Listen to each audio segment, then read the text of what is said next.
the misconceptions about what Lobola means today.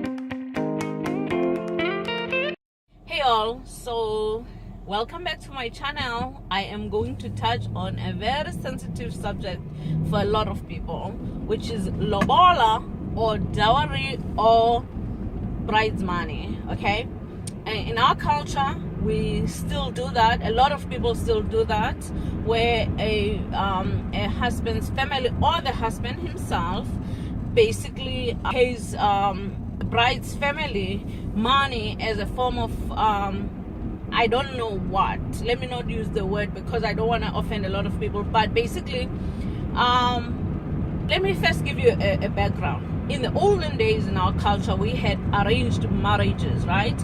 And that meant that the family picked out the families would agree that their daughter and son would marry each other. And in fact, this happens to a lot of cultures, by the way, not just our culture, but I'm going to speak from the perspective of our culture. So what that meant is that the husband's family would adopt the girl, give her a new name and that family's last name. And as a result, the parents felt that they needed to be compensated because they were also losing a valuable labor for their family, so they were being compensated for that. So love was the last thing. So being able to work hard, and those were the qualities that they were looking for. As long as you could work hard and bear more children, like you were good enough for their son. And so and that also meant that whether you were happy or unhappy, you could not divorce.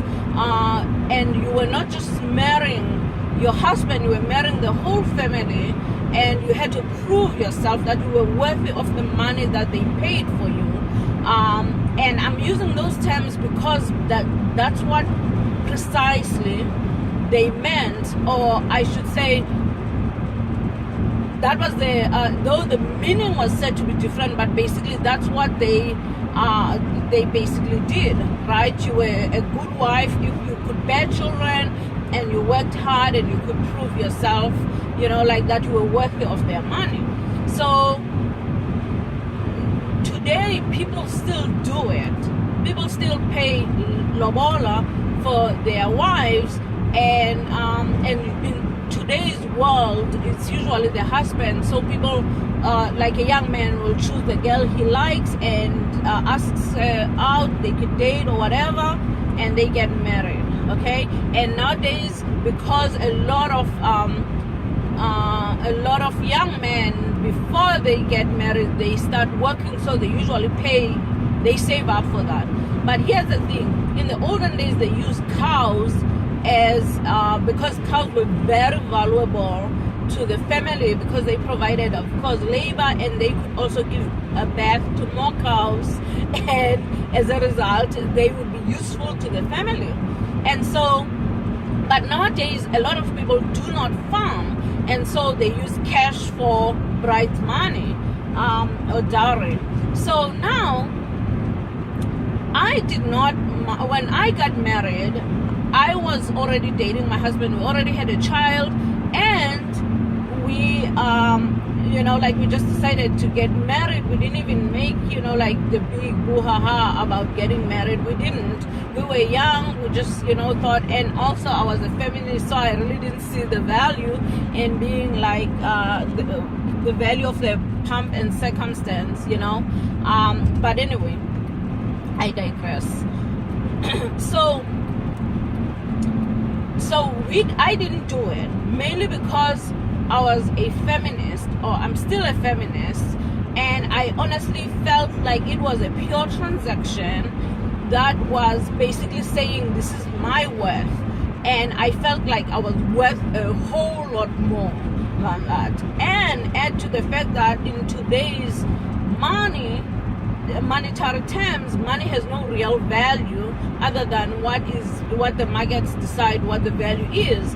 And so I honestly felt like for me it was an unnecessary thing, because I felt like I was gonna be successful enough that I'll be in a position to help out with my parents, and therefore I didn't want to have those constraints in my life where I felt like, oh, if I'm helping my family, I'm doing a favor rather than doing my responsibility.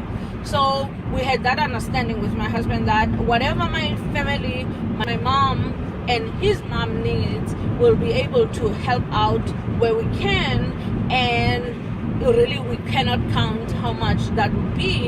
And as a result, we're just gonna go ahead and get married. So it was a big problem for my mom, because she felt like, like blah blah blah. So but anyway, so let me spell the misconceptions about what Lobola means today.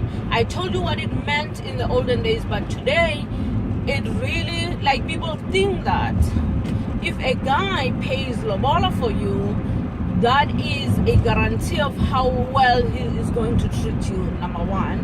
And that's a sign of how much he respects you, and how much he also respects your parents.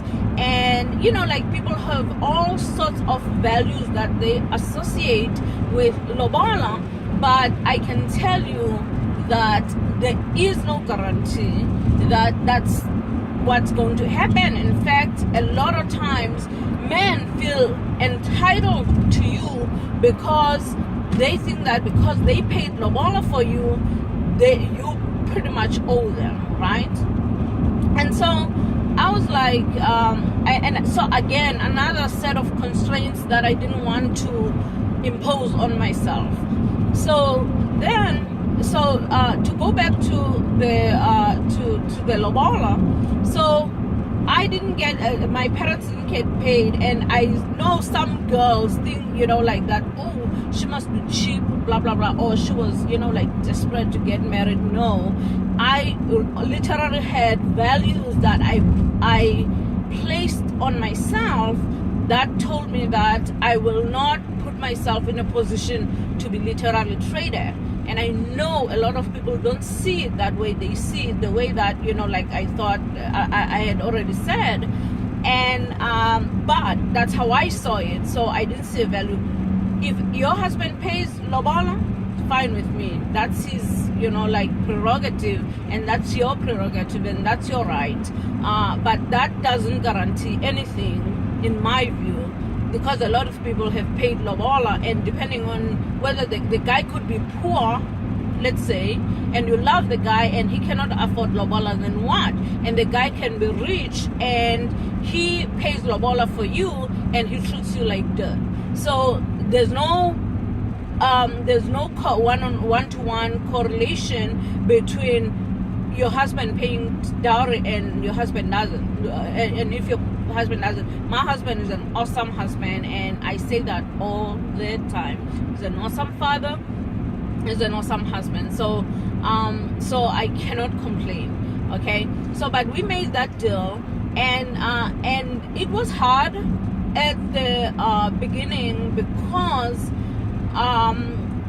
like, my mother was probably ashamed, like that, my husband didn't see the need, but I help out my mother all the time. And so really, that's really, I've what's the word I'm looking for?